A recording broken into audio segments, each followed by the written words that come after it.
Bonjour à toutes et à tous, bienvenue dans le podcast La Source, salut Big Rusty. On va parler de Saladin Parnasse qui, oui, accomplit son objectif, sa mission principale qui était de devenir champ du KSW. Quand je dis champ, oui, il était déjà champion intérimaire lightweight de l'organisation, champion incontesté des featherweight, et là il montait, il allait tenter d'unifier les titres lors du Colosseum 2, donc devant 45 000 personnes en Pologne, dans un stade absolument dinguissime. Malheureusement pour Saladin, ce qui s'est passé, c'est le genre de truc qui n'arrive absolument jamais, il fallait que ça lui arrive. Son adversaire s'est blessé 30 minutes après l'événement, et on va vous raconter ce qui s'est passé juste après. Pardon, avant le fight. Avant le fight, oui, pardon. J'ai dit quoi avant l'événement? 30 minutes après l'événement, il s'est blessé. Ah oui, pardon, 30 minutes avant le fight. Donc terrible pour Saladin, puisqu'il n'y a pas eu le combat, et finalement il s'impose sur tapis rouge, c'est ce qu'on dit, je crois, Big Rusty. Et en tout cas, il remporte la ceinture par forfait d'adversaire. On va voir tout ça avec Monsieur Hot. C'est parti, générique. Soit.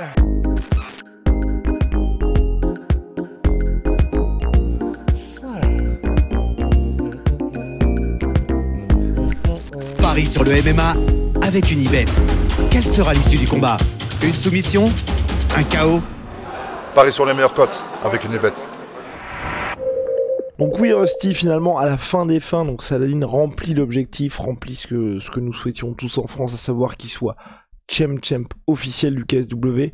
Le problème, et c'est infiniment frustrant pour n'importe quel combattant, vous avez d'ailleurs pu voir la frustration d'Arnaud Templier, l'entraîneur de Saladin Parnasse, lors de l'officialisation du forfait de son adversaire, c'est que le champion, pour le moment lightweight du KSW, s'est blessé 30 minutes avant le combat, et donc finalement il rend sa ceinture, il est forfait, donc Saladin devient champ, devient champion des deux catégories, mais forcément il devient champion sans combattre, en ayant fait le voyage, le cutting, tout ce qu'il y a à faire pour finalement faire un beau combat, mais malheureusement, le combat n'a pas eu lieu. Ouais, et puis ça, c'est comme être champion sur une disqualification ou champion, c'est quand tu deviens champion sur un truc qui n'est pas de ton fait, et là encore, c'est pire, parce que Saladin n'a même pas pu montrer ce sur quoi ils avaient travaillé, tout ce qu'ils avaient fait pendant le camp d'entraînement, etc. C'était devant 60 000 personnes, c'était un événement historique, et on voyait les images, les images de l'arène, du public, etc.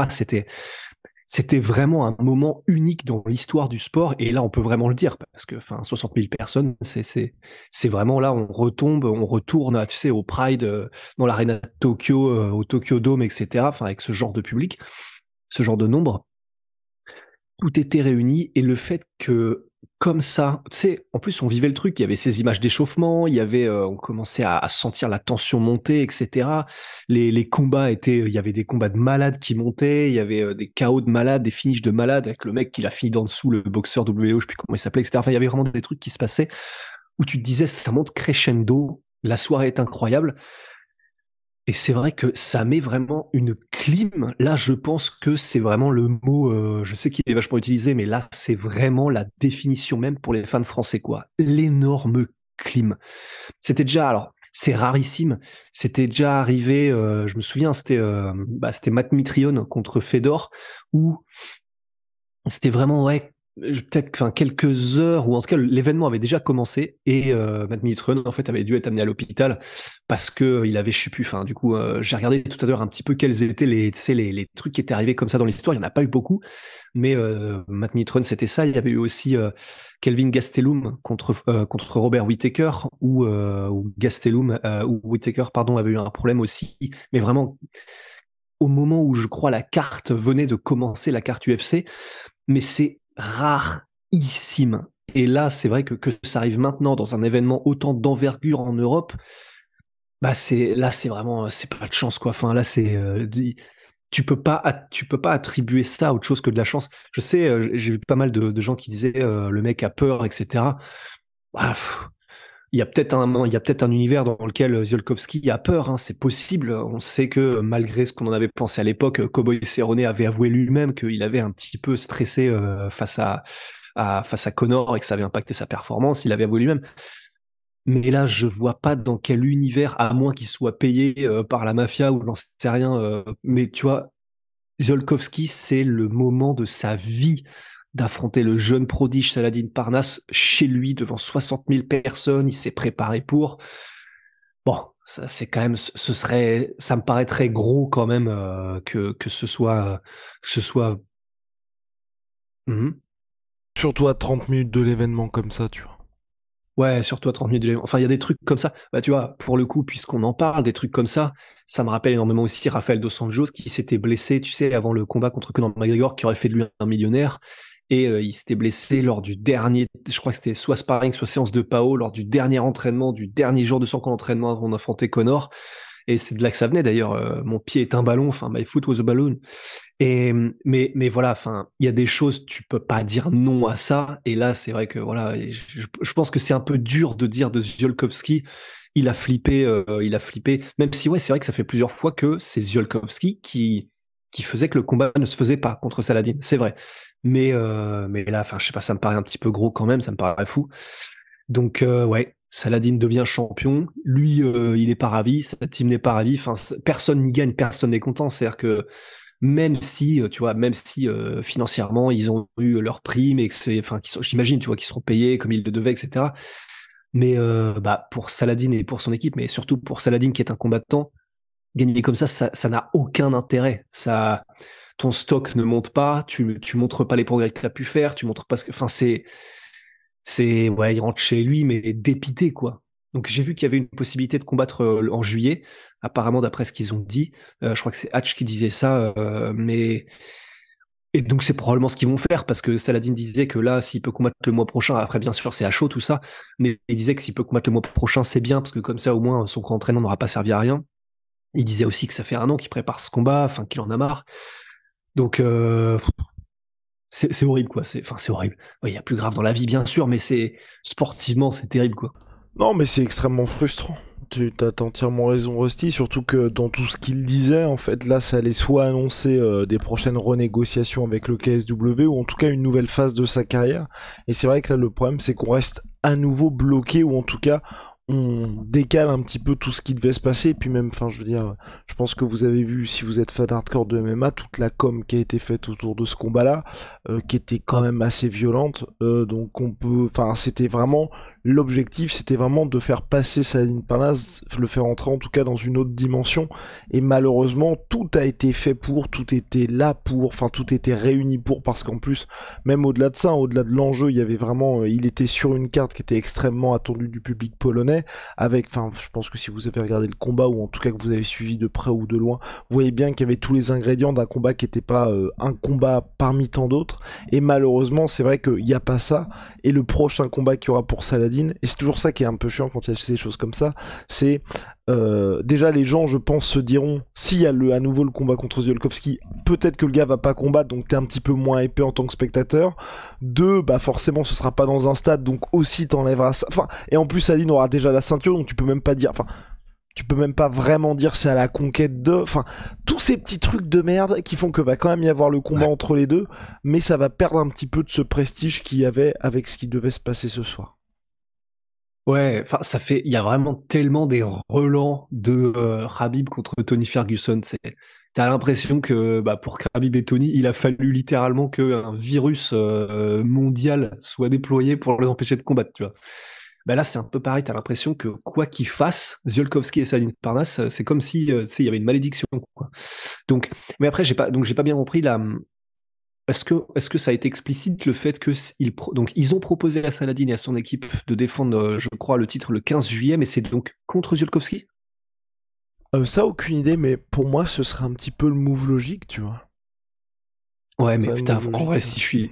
si je suis Saladin, en vrai, j'en ai tellement marre. Bah, où Putain. tu prends, où tu t'es sûr qu'il y a un backup un peu comme ce que le fait l'UFC aujourd'hui, mais il faut, enfin, Ouais, c'est ça. soit tu fais ça, ou soit tu dis, ok, c'est pas en juin, je dis n'importe quoi, tu vois, c'est en septembre, octobre, contre un autre gars, et au moins t'entames cette nouvelle histoire, parce que je suis d'accord avec toi, et je partage l'avis de Saladin Parnasse, c'est que, bah, à un moment donné, faut avancer, parce que c'est pas, et je crois que c'est H qui l'avait dit en interview, enfin, là, on est au début de son histoire aussi, c'est une étape importante, mais c'est pas du tout une finalité, ce qui est censé se passer contre Ziolkowski, donc que le mec reste bloqué comme ça pendant Ouais, des c'est mois ça, et des c'est ça. mois, non, il faut, enfin je veux dire, faut qu'on avance. En plus là aujourd'hui il a la ceinture, donc c'est même pas comme s'il avait quelque chose à gagner. Enfin, C'est un peu dur ce que je vais dire, hein, et surtout si vous vous mettez du côté polonais, mais il fait une fleur à Ziolkowski en disant on va quand même faire le combat. Parce que là, le gars, il a faim. Et même si, quand je dis ça, hein, c'est pas du tout pour manquer de respect à Ziolkowski, parce que si on était du côté de Saladin, vous vous blessez 30 minutes avant le combat, le mec veut pas se blesser, c'est peut-être une blessure qui est grave, je sais pas du tout ce qui s'est passé, mais en tout cas, il a pas du tout envie de faire ça, et si vous vous mettez à la place des supporters polonais, des supporters de Ziolkowski, vous êtes dans le mal. Et en gros, Saladin, au regard de ce qui s'est passé, le fait qu'il ait la ceinture aujourd'hui, le fait que Ziolkowski, ce qu'il avait uniquement face à Saladin, c'était sa ceinture, parce que c'est pas un nom, c'est pas un mec qui va permettre à Saladin d'avoir la reconnaissance internationale qu'il mérite. Voilà, là il ferait une fleur à Ziolkowski en l'affrontant. En tout cas, moi ce que j'espère, c'est qu'il y aura, comme tu l'as dit, Big Rusty, comme Saladin l'a suggéré, après à voir si c'est avéré ou non, le combat en juillet entre les deux hommes, qu'on avance, et puis qu'ensuite il se passe ce qu'on avait dit lors du podcast précédent, soit une nouvelle page de la carte de Saladin avec des super fights au KSW, soit dans une autre organisation, enfin en tout cas, qui est la 3e étape de sa carte de Saladin, après la conquête du titre featherweight, conquête du titre lightweight, et là maintenant, à voir ce qu'il choisit de faire. Ouais, absolument. Je pense qu'on a fait le tour, Biosti. Ouais, on a fait le tour, mais en plus, tu vois, c'est tellement con, mais l'événement était tellement dingue. Avec les KO qu'il y a eu de Pudzianowski après un combat trop intéressant, avec le KO de malade de Mamed Khalidov. Enfin, tu sais, c'est chiant parce que ça rend le tout historique. C'est-à-dire que, en fait, là où c'est terrible, c'est que pour le KSW, c'est terrible, le fait qu'il n'y ait pas eu le combat de Saladin. Mais, je sais que c'est horrible ce que je vais dire, mais pour eux et pour les fans, c'est une horreur. Mais ça, c'est une histoire qui est incroyable. Et du coup, sur Pudzianowski, Saladin et le main event de Mamed Khalidov, t'as que des trucs incroyables qui se sont passés. Enfin, tu vois, pour eux, c'est un événement qui restera dans les annales, mais dans tous les sens du terme, avec tous les angles possibles et toutes les histoires imaginables qui sont arrivées dans le même événement. Et pour le coup, là, je suis entièrement d'accord avec toi. Je suis content vraiment pour le KSW parce que vous jouez toujours gros quand vous faites des combats comme ça, surtout quand vous êtes une organisation comme le KSW. Et franchement, Pudzianowski, je pense qu'il voulait que Pudzianowski s'impose, mais l'apothéose est superbe parce que tu mets ce qu'il faut pour une revanche, exactement. Et pour Khalidov, je trouve ça dingue parce que, rendez-vous compte, le gars il claque peut-être le KO de l'année lors de la revanche. Et là, il fait la trilogie, alors que Khalidov, il s'était pas incliné par KO il y a pas très longtemps, je crois. Essayez de regarder. Entre temps, il y avait eu le KO contre Soldic, peut-être qu'il était revenu contre Pudzianowski entre temps. Ouais, mais, c'est ça, il y a Mikhail Pudzianowski, il me semble. Donc bref, mais en gros, c'était quand même, enfin je veux dire... C'est ça. Voilà, vous claquez un KO de l'espace contre un gars, vous le réaffrontez lors d'un des plus gros événements de l'histoire de l'organisation, c'est un peu chaud de faire mieux, ou au moins aussi bien. Je vais pas dire qu'il a fait mieux parce que le KO qu'il avait mis précédemment c'était incroyable, mais il a au moins fait le show d'une manière, enfin le mec a 40 ans passés, il est toujours main event, et là on a le finish, enfin, en tout cas, je veux dire, je pense que je suis polonais, je suis dans le stade, je pète un câble. Enfin, en tout cas, moi je l'ai regardé, j'étais en soirée, j'en pouvais plus parce que, non mais c'est vrai, j'étais en mode, oh, putain, il l'a encore fait, quoi. Ouais, non, c'est de la folie. Et c'est pour ça que c'est terrible, c'est que ça aurait pas pu être mieux écrit pour le KSW. Et il faut quand même rappeler que le KSW, non seulement, tu l'as dit, là, ils ont fait des trucs de mal. En fait, ils font ce qu'on rêve que l'UFC fasse, c'est-à-dire des stades pleins avec des combats qu'on veut voir et des affiches qu'on veut. Enfin, tu sais, il y a même eu Arcadius qui a mis une soumission en mode forearm choke. Enfin, voilà, c'était fou. Et effectivement, que ça se termine comme ça, enfin, c'est... Il faut quand même rappeler aussi que le KSW, c'est eux qui avaient misé sur Pudzianowski au début, lors de leur début. Ils avaient fait un emprunt à la banque, je crois que c'était ça, pour pouvoir payer Pudzianowski parce qu'ils demandaient des sommes à l'époque, ils connaissaient sa valeur. Donc, cette organisation, c'est l'organisation de la prise de risque depuis le début, mais pour offrir des shows toujours plus fous. Donc, même si là, ça nous fait chier au max parce que, voilà, on aurait voulu que Saladin fasse une démonstration comme d'hab, pour le KSW, c'est incroyable. Entièrement d'accord, Vigosti. Ils font les combats que les gens veulent voir, et puis quand il y a des cartes comme ça, il les charge vraiment à mort, donc c'est super. Moi j'espère juste pour la suite, et bah ce sera à mon avis peut-être le mot de la fin. J'espère, tu vois, qu'ils auront, ils ont pas fermé la porte justement, ils nous ont accordé une interview à Sports Illustrated où ils ont dit peut-être qu'ils allaient aller sur le marché américain, pas pour partir à la conquête du marché américain, mais montrer ce qu'ils savent faire. Mais en gros j'aimerais bien un tout petit peu plus de talents internationaux, parce que c'est vrai qu'aujourd'hui le KSW c'est des dingueries, c'est complètement fou, mais il faut s'y connaître, ou en tout cas si vous ne vous y connaissez pas, avoir la curiosité nécessaire pour se dire ah je comprends pourquoi ils font un tel contre un tel, parce que c'est vrai qu'un Pudzianowski ça ne résonne pas particulièrement si vous êtes alors que voilà, ils pourraient prendre des talents internationaux, mais ça a du sens parce qu'ils font leurs événements en Pologne. Big Rusty, on a terminé. Ciao, I'm sweet pea, moins 30% sur tout my protein avec le code la sœur. À la prochaine. Allez, salut.